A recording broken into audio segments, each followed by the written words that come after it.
DK Raja, DK Raja, DK Raja, DK Raja.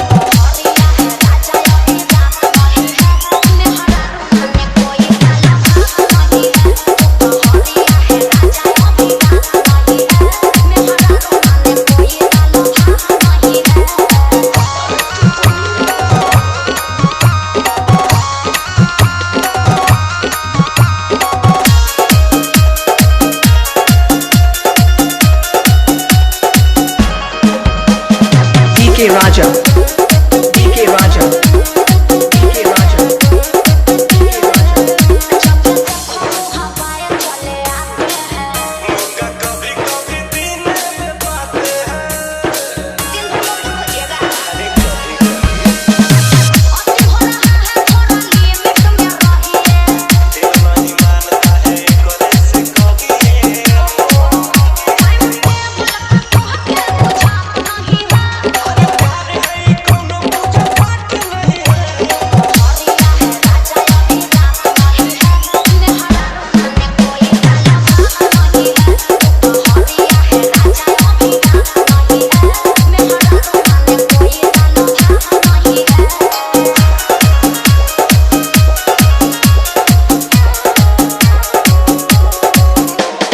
DK Raja, DK Raja, DK Raja, DK Raja.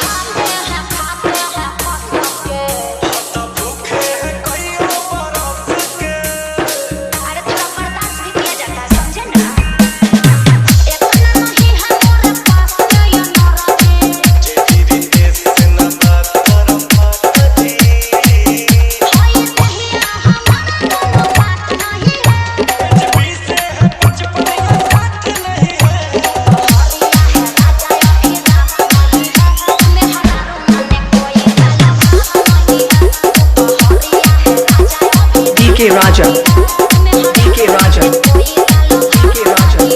समझे? ये बात को भेजा में उतार लीजिए। तो आज वाला निपटा लीजिए।